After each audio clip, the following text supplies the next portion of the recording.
Welcome to Bad Law, Worst Facts. My name is Michael Tackla. Today I got David Bergen on from the Buzbee law firm. He just got a pretty good settlement on a case that I'll be honest with you, from the facts that we were just discussing, I don't think I would have. I don't think I would have taken it. It would not have stuck at this law firm at least.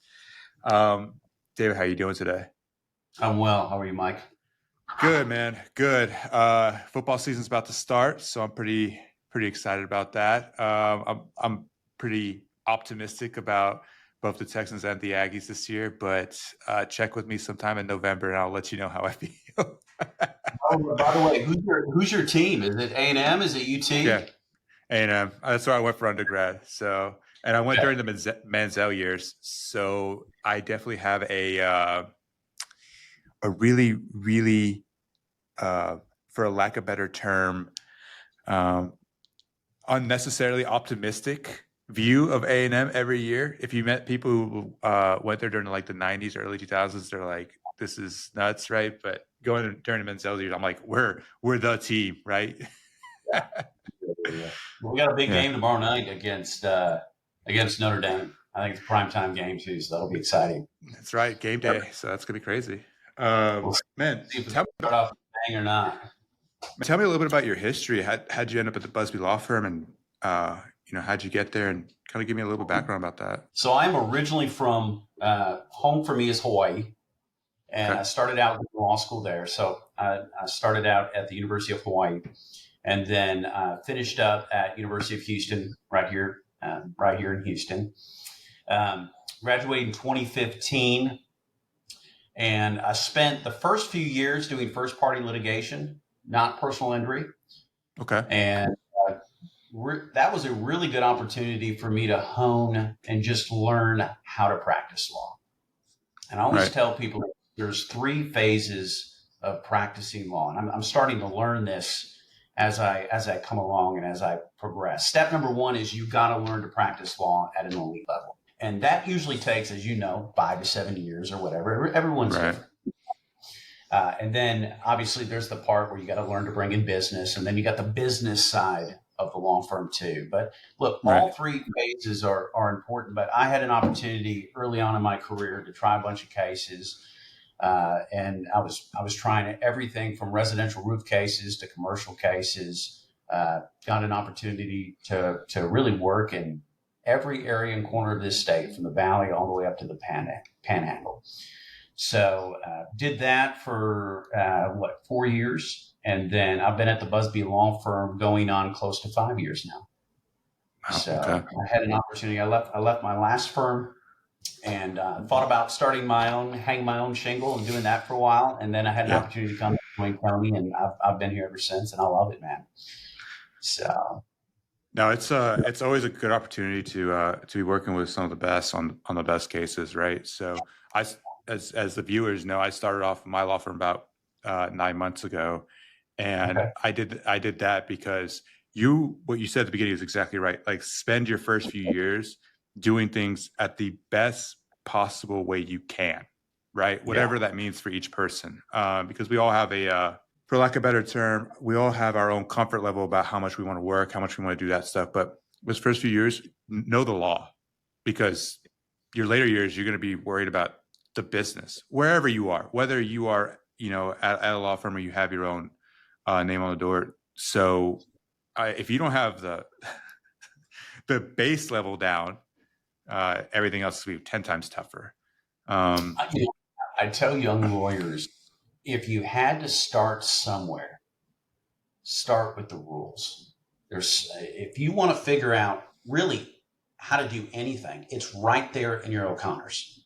Just pick up the Civil Practice and Remedies Code, the Texas Rules of Civil Procedure, and really master those. Yeah. There are lawyers in our state, and you probably encounter them all the time, and some lawyers are fantastic at this, some are not. But I mean, there are folks that practice 10, 20 years, they're filing motions and they're not following the rules. So if there's any place to start, to start with the rules and really master the rules. And if you can do that early on in your career, it just compounds in terms of the value it adds.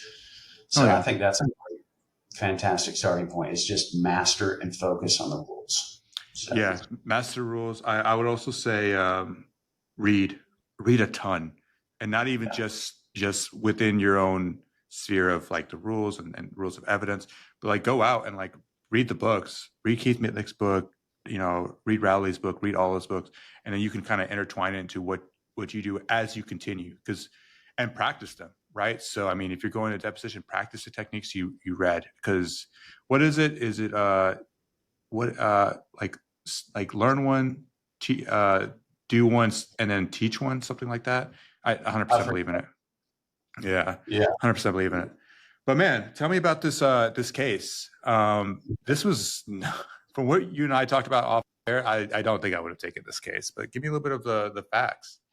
Well, I think there was some other. I think the case was presented to some other firms previously, and then it landed on my desk. And the facts, at least from what I initially thought, were it seemed like one of those cases where this may be one that doesn't go anywhere. This Sure. is a case. It's a death case. It's a mining accident case. Okay. A 28-year-old young man down in Hidalgo County, down on the border, was working at a rock quarry. And so for those that may not know, in terms of how you get the concrete, it starts from mining in these massive gravel pits called quarries. Okay. And they mine this gravel. They run it through hoppers that drain down into feeders, and it gets sorted into different products. But that's really where the process starts. It's dangerous work, heavy industrial work. And they are using these heavy industrial dump trucks called articulated dump trucks. Again, these are the kind of trucks where I'm 6'1", but if I was standing next to these trucks, I mean, the wheels are right about head level. So massive pieces of equipment. And this young man was found deceased. He was pinned up against his father's pickup truck. His dad also worked at this place. And he was crushed between the pickup truck and this massive mining truck. And so nobody witnessed it. So there was no fact witnesses that could say, hey, this is precisely what happened. But Mining Safety and Health Administration went out there. That's the mining division of OSHA. Okay. The acronym is MSHA. They're the governmental body that investigates mining accidents. And they went out there, did an investigation, and they, along with the employer, concluded that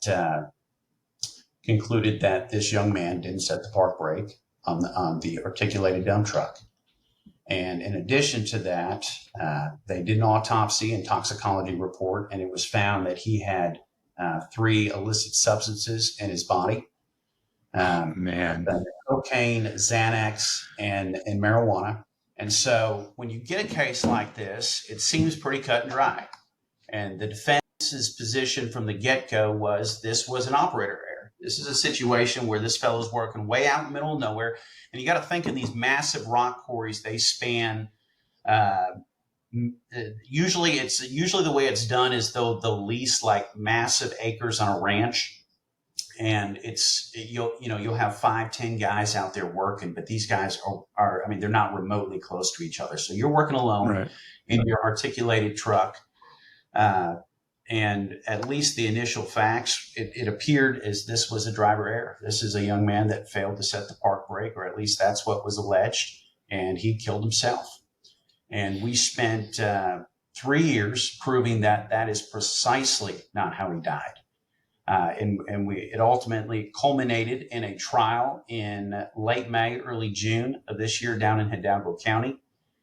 And the case resulted in a settlement right before we went to closing argument. And it's not, I can talk about it. One of the material terms of the settlement was that it was not going to be confidential. We wanted the community to hear, because they dragged this family's name and the reputation of their boy through the mud for 3 years. And you can imagine how offensive it would be for a family to hear every day it's your son's fault. And it ultimately turned out that it wasn't their son's fault. The park brakes on that truck had been systematically failing, and the company ignored that hazard. Then they lied and tried to cover it up over and over and over again. And it culminated in a settlement where the company only had $22 million, but they tendered it all. They called us up that morning and tendered all of their insurance to us. And another material term that we insisted on was that the owners of the company personally write a letter of apology to the family, and they did that. And so we got up during closing argument, and we disclosed that to the jury. We read the letter to the jury because we wanted the jury to know that what they did in terms of putting their lives on hold and sitting there and hearing the evidence, and there were numerous days where we were in trial till the judge would keep us till 7, 8 o'clock at night, and they patiently and they took notes throughout the entire trial. We wanted them to know that they made a difference. They changed the lives of your family. And I'll just tell you this: if they had 50 million, we would have gotten 50 million. But you know how it is in our world.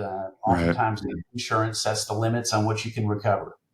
But this was a case early on that I think most people thought wasn't worth anything, and it turns out we ended up getting every dollar that they had. So. It's interesting, a lot of the attorneys I have on, that's kind of the story, right? Like this seems like a no-brainer, don't take case, but they do some digging. What prompted you guys to say, look, there are some bad facts here, but something doesn't smell right. Like, what's going on here? I think the first thing that really stuck out to me is I started going through the records. And there's a reason we have the discovery process. Sure. That's the time to get down in the weeds and to turn over every stone and to make sure that you really get a sense of what happened. And we started taking depositions. I probably took close to somewhere between 20 and 30 depositions in the case. That's a lot of individuals. That's a ton, yeah. And what I started to notice is one fella in one deposition made the comment that the brakes had failed one time. And I thought to myself, well, that's kind of an important fact. And we started to visit about that. And then I realized that in some of the testing that was done right after this boy died, there was a handful of tests and the brakes failed again. And I thought, now all of a sudden you have a situation where brakes failed within a couple of days before this boy died. Then this boy is found dead. And then in test right afterwards, you've got some testimony that's starting to come up that showed that, sure enough, the brakes failed to hold too. And one of the investigators that went out there on behalf of the company had written some handwritten notes. And they didn't give me these notes for 2 years. And right before his deposition, they produced a bunch of documents. And I wasn't aware that this fella's notes had been produced. And so I literally took a break in the middle of the deposition when he said, yeah, I wrote these down in my notes. I have notes on this. And so we took a break during the deposition. I stepped out and I found this handwritten note. And on the very top of the last page, it said, testing, something to the effect of foot brake held, parking brake failed. And, I went back into that deposition and that investigator admitted that the parking brakes had failed before and had failed afterwards. And so what I began to do is I began to find individuals, a few of which no longer worked at the company, but they had been working out there during this period of time, and they knew that the parking brakes on this truck had failed. And I got a number of affidavits from some witnesses who testified that the brakes were failing systematically, and that the supervisor out there at the quarry became so annoyed with the fellow that was operating the truck that instead of fixing the brakes, because they had a mechanic look at it, all he did was tighten it. Sure. And what they didn't realize is that wasn't the issue on the brakes. The issue on the brakes, and we found this out because our team went down there, and I think we conducted 3 forensic investigations, and then we actually did a laboratory investigation too, where we took the brakes into our experts' laboratory, took it apart, and we found out one of the clevis pins was completely seized. And so that really prevented the brakes from being able to hold consistently. And that was consistent with the testimony, which was you have a truck And the brakes are holding sometimes, but they're not holding other times. But the quarry supervisor became so annoyed that the fella, let me back up just a little bit. This truck was owned by probably the largest paving company in the valley. The company's called Formula Paving.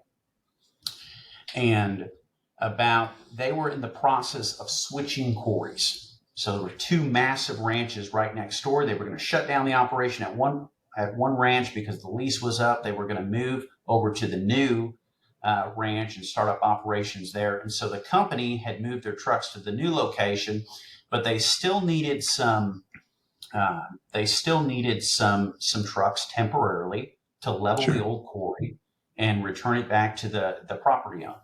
And so the accident happened at the old quarry, and there was a handful of guys that were still working there that were in the process of just leveling the land so that it could be turned back over to the property owner. And there was a handful of trucks that had been sent out to the quarry from a sister company. And that sister company was this big paving company. And one of the trucks that they sent out there arrived 2 weeks before this boy died. And it was assigned to one particular operator. And when I found out, and actually he was in prison, we ended up going up to the prison in Northeast Texas, meeting with him and getting a signed affidavit from him. And his position was, I was complaining about that truck every single day. And so this is the old operator of this truck that had been using it before it was borrowed out to the client that you represented that was deceased? No. This is when this truck was sent out to the quarry. It was driven for about a week and a half by one operator. Okay. And that operator was complaining systematically that the brakes were not holding. How'd you find this guy? Well, his name came up, and then we found out that he was in prison for a very, very heinous, serious crime. Sure. And I met with him in a prison down in the valley before he was sentenced to like 30 years in prison. Then he was sent up to Northeast Texas. And I met with him, and he was not willing to speak with us. He was so concerned for his safety that the folks that own these companies and the folks that ran those companies would do something to him if he spoke out. So he wasn't initially receptive to even visiting with me. And so I went to that prison, and as I began to uncover this more and more, and as I began to meet with other witnesses who worked either out at the quarry or actually worked at the company at the quarry, because there's a couple of businesses that worked out there too, and I began to get some affidavits from some folks who knew that the brakes on this truck were bad. I mean, it was well known out there. We made a decision to go up to Northeast Texas and to meet with this fella and to see once again if he would be willing to visit with us. And sure enough, he was. And we got an affidavit from him, and his testimony was consistent with some of the other witnesses' testimony, which was he was complaining systematically to management that the brakes on the truck were failing. And they sent a mechanic, and they call them grease monkeys, or they call them, there's a specific term they use, but they weren't really taking the braking system apart, really figuring out what was happening. They were just going out there and tightening the brakes and then, hoping that would fix the issue. And management ultimately decided they were so annoyed with this operator that they were going to take him off that truck and they were going to put this boy on the truck. And they did that. And the first day this boy used the truck, he was found dead within a couple of hours. So this wasn't a situation where this boy had been driving the truck, knew the brakes had been failed. Nobody told him about it. And within a couple of hours of him using the truck, he was found crushed to death. And so we ended up doing some forensic investigations in terms of going out there and doing some inspecting. We did the laboratory inspections. And sure enough, we found that the brakes on this truck were completely seized up. In fact, the defense expert even admitted that the brakes were seized up.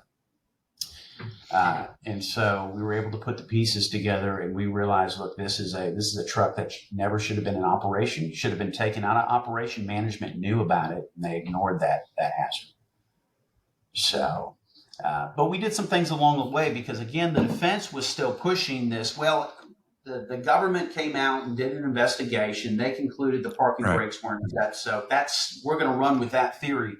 And so I did a couple of things. Number one, I moved to exclude the MSHA evidence. And you may know this, but MSHA or OSHA investigations, that evidence is never admissible. It's not, for a variety of reasons. And so we were able to get the MSHA report completely excluded, as it should have been. We had a number of hotly contested hearings about that. And then also I was able to get all of the toxicology experts and their opinions stricken as well. So that was a really big deal. How'd you do that one? Well, so the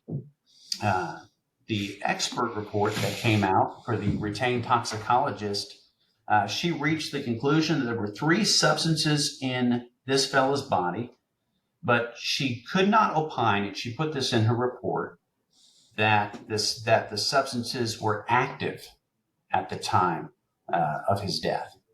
And so what the defense was trying to do is they were trying to establish, well, this guy would go and he would smoke marijuana from time to time.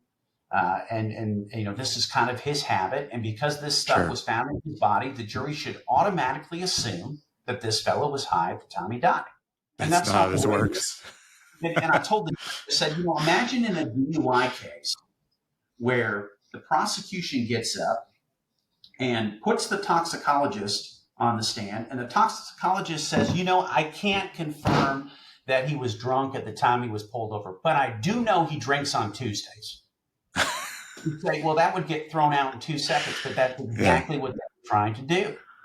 And so we were able to get all of the toxicology opinions stricken. I mean, you can just imagine how inflammatory that evidence is. Yeah, that's a right way and a wrong way to present that to the jury. And their own, and again, that's an affirmative defense. So in terms of the burden of proof and how you process this, we don't have a duty whatsoever to retain a toxicologist to address that issue. But if you're going to assert contributory negligence or something along those lines, you have an obligation as a defendant to carry your burden on the affirmative defense to show that that's precisely what happened. And they couldn't do that. And so in response, I had a rebuttal toxicologist who opined that those ingredients were not active at the time. And so putting those pieces together, we were able to get that evidence excluded. And I think that really went a long way, because that's the sort of evidence. I mean, once you let huge.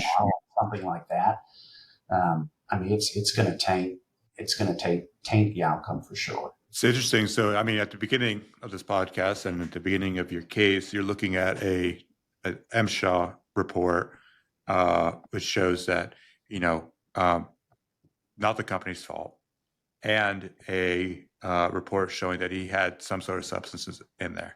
So instead of saying, I'm not going to take this case, you go in and say, this isn't admissible. Also, this is, for lack of a better term, bullshit.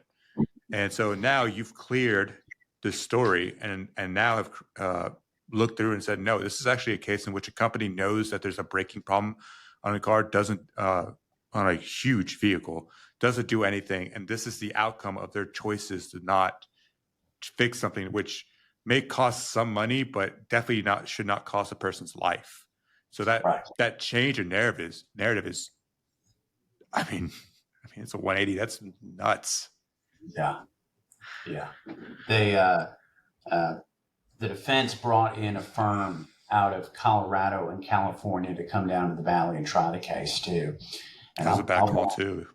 It's, they were extremely arrogant in the way that they approached us about trying to resolve the case, even on the eve of trial, when it was very clear that they weren't going to be able to put on the defense that they had wanted to put on for 3 years. They were still harping on the MSHA report. Well, you're not going to get to talk about that. I mean, they filed motions for reconsideration on that. They lost those. You're not going to be able to talk about this inflammatory drug use stuff because that's your affirmative defense and you didn't carry your burden. And yet, even as we started trial, they were offering this family literally almost nothing. And we went down there, and Tony Buzbee did a fantastic job of cross-examining the owner of the company on Thursday and just shredded him on the stands. And then the very next morning before closing argument, we were getting ready to go, and I was getting ready to head to the courthouse to handle the charge conference. And we got a call, and they told us we'll pay you all the money and it won't be confidential. And we insisted the owners of the company, two brothers, write a letter of apology to this family for dragging them through 3 years of litigation under these false and inflammatory allegations that it was their son's fault. And when you talk about mental anguish, there can be nothing more vexing for a family to have someone blame your son for 3 years and to pursue justice on his behalf and to try to right this wrong was really special. And I'm glad we were able to do that for them. How many days was the trial? We initially thought it was going to be a full 2 weeks, and the judge basically said we're going to start at 8:30 every morning, and we're going to go till 7, 8 o'clock at night. So we got about 2 weeks of trial time in about 1 week. So it ended up being, and we were down there. We had about we had probably 2 or 3 days of just pre-trial alone because there were so many motions that were filed by the defense. And then when we won them, and they wanted reconsideration on those issues. And so I was down there for probably the 2 weeks before trial, and then obviously the week of trial. But yeah, we got about 2 weeks of trial in on 1 week. And I can't remember a case where we were actually in trial for that amount of time all week, every day. So. And how many witnesses? How many witnesses do you guys have in your case in chief? Oh boy. We probably put on, I don't know, man, probably somewhere between 12 and 18. 12, 18 witnesses in I guess 5 days, essentially, like a week. We put on a bunch of them by deposition too. Sure. So we were able to move through them pretty quickly. So for the mental anguish portion, I'm sure you put up family members and loved ones. Yeah, you've got to do that. That's we put on family members. I always try to disclose early on in the case, even folks like neighbors, relatives, aunts, uncles, sisters, and we ended up just calling really the immediate family to the stands, but they were really wonderful, fantastic witnesses, and I think the jury got to see this is a wonderful local family, and they were so close. The father and the mother had divorced many years ago, but they lived literally 2 houses from each other. And they made that decision so they could raise their children on the same street together. And their children would go back and forth 2 houses over. It was really a wonderful family and a wonderful story that they got to share with the jury. And I think the jury really fell in love with that family. It's very hard when a jury falls in love with the family and the defense is, this guy is not a great human being and it's all his fault, right? Then you got some out-of-state lawyers coming down to Texas.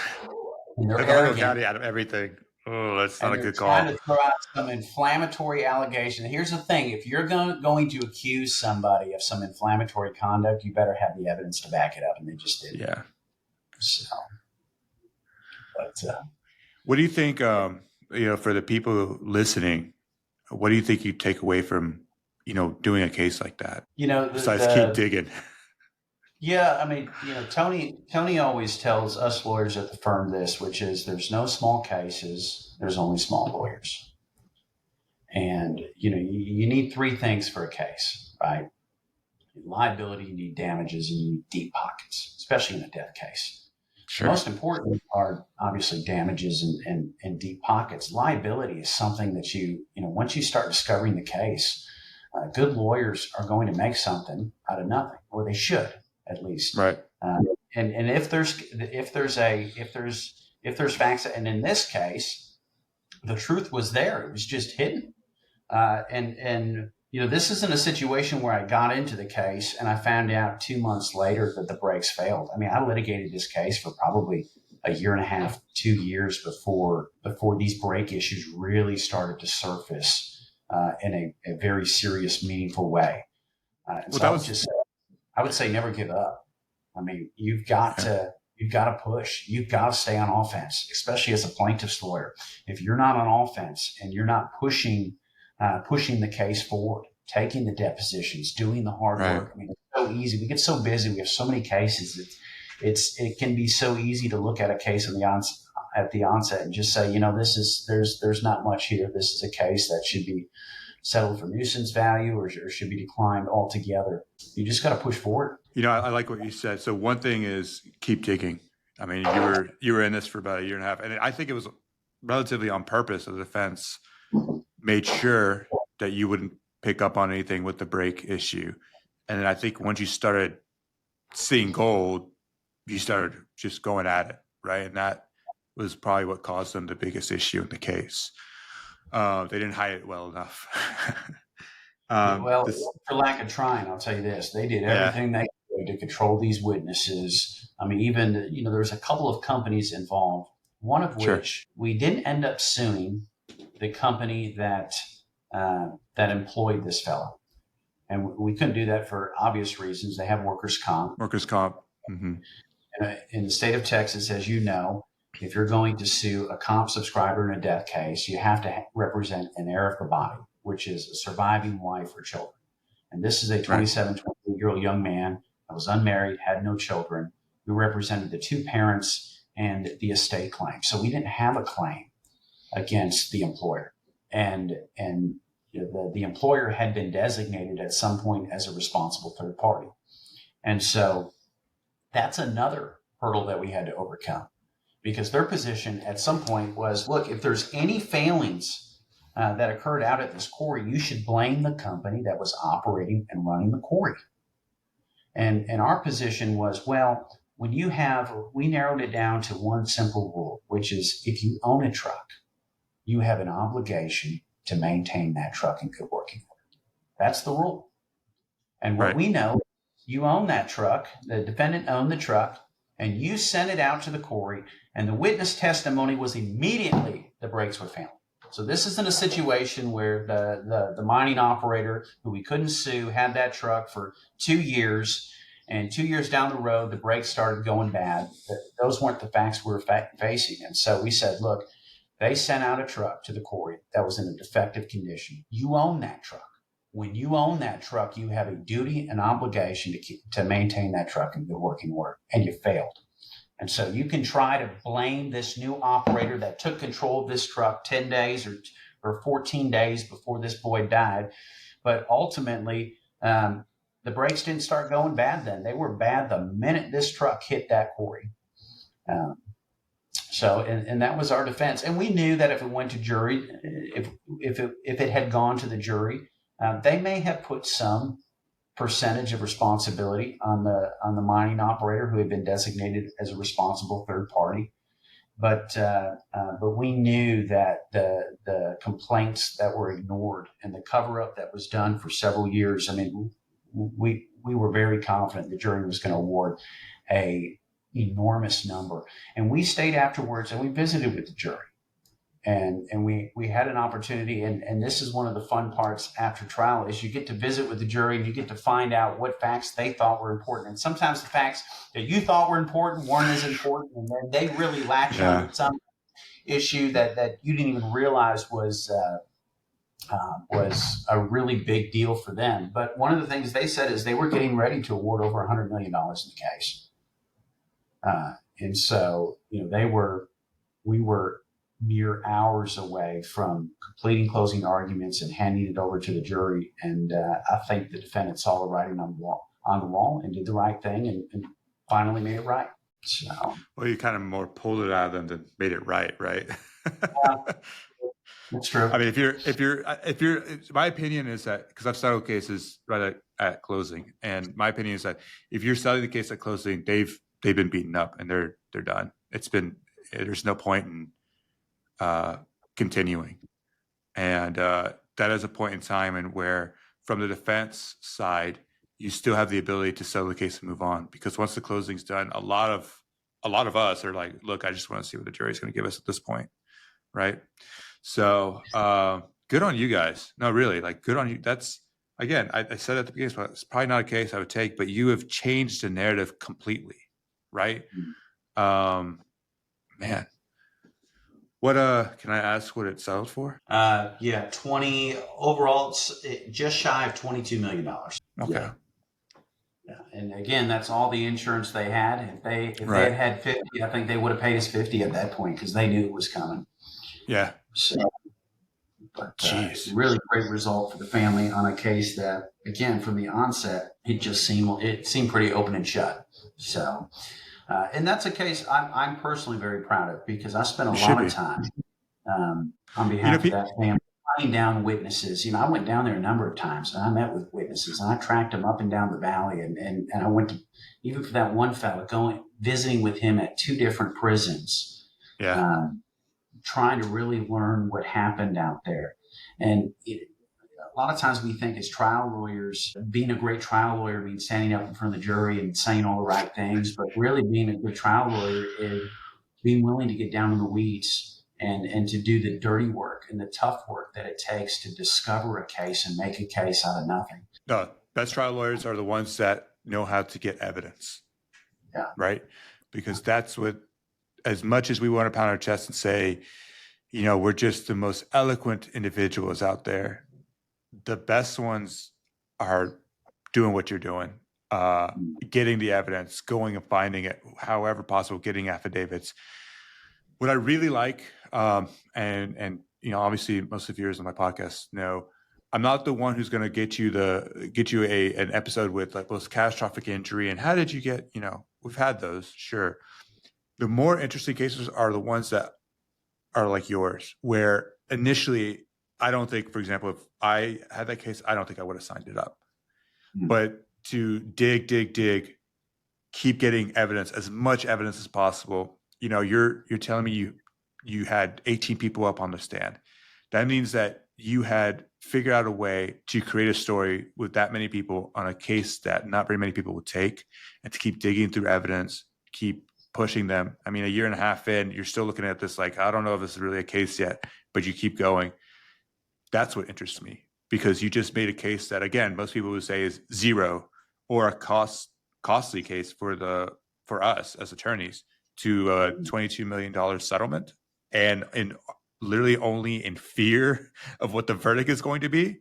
That's a fantastic result. You should be proud.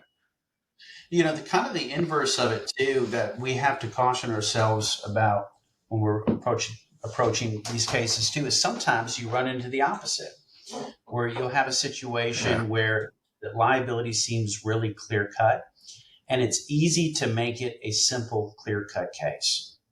Right. And if you're really trying to turn a case into gold, it's about making the case about much more than the basic, simple facts. And I can give a bunch of examples of this, but one that comes to mind is I had a car wreck case a few years back that I settled for just shy of $2 million. And it was a case where a international company had sent one of their employees from Australia over to Houston, Texas for a conference. And during that conference, that employee had run into the back of, at like 40, 50 miles an hour, had run into the back of one car. And that car had been pushed into the back of my client's car. And the property damage photographs, I mean, I'm telling you, there was like a very, very small dent in the back of our client's car. And, you know, when you first look at a case like that, you think, okay, there's going to, you know, the family was injured. They went through and had some procedures done. Sure. But it seemed like a very straightforward liability case. It's a rear end case.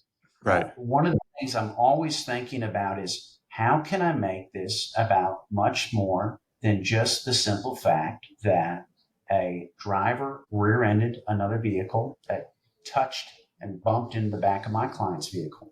And so I began to take depositions in that case. And one of the things I realized is in Australia, they drive on the opposite side of the road.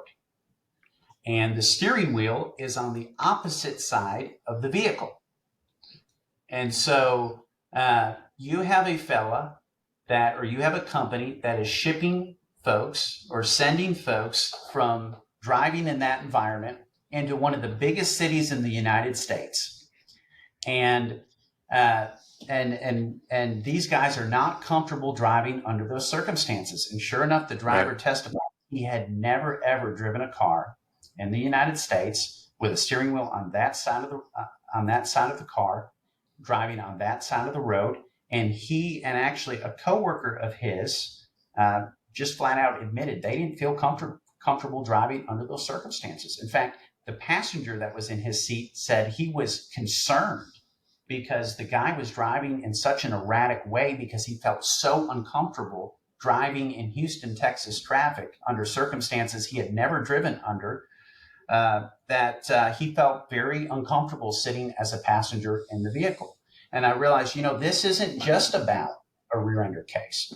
This is about a company that's shipping folks and putting them behind the wheel of automobiles under circumstances that they're not comfortable with. That's a danger. That's a hazard. And they're doing this to thousands of work. I mean, this is a big international company, and they're doing this over and over and over again. And they're doing nothing to make sure that those folks feel comfortable and are keeping our community in Houston safe. And so, that's kind of a case where I began to hammer that. I began to depose folks at the company. And sure enough, there had been other instances where folks had been driving under similar circumstances, and they weren't comfortable. And they had been running into folks in our Houston, Texas community and causing car crashes too. And so it's about making it much more than just the simple facts when you first look at it, which seem like this is just a rear-ender case. It's not even just a rear-end case. It's a not very visible property damage rear-end collision, which most people would just say, okay, we're going to see what we can do and try to settle it off, right? But instead, you've created, it's what I said in my previous podcast, creating a villain is huge. And sometimes that villain can be the company. Sometimes it can be a defense expert. It can be the defendant itself. I think it's always tougher to do with the defendant himself, but that's discussion for another day. But for here, the company is, you're basically, I love that, right? You're not like, look, who cares about the property damage? This can be and will be worse as this company continues to do this. And that's huge. That's huge. To the guy, I got to ask, the defendant look like Crocodile Dundee, or am I just? No, he was a sophisticated engineer. Really? Okay.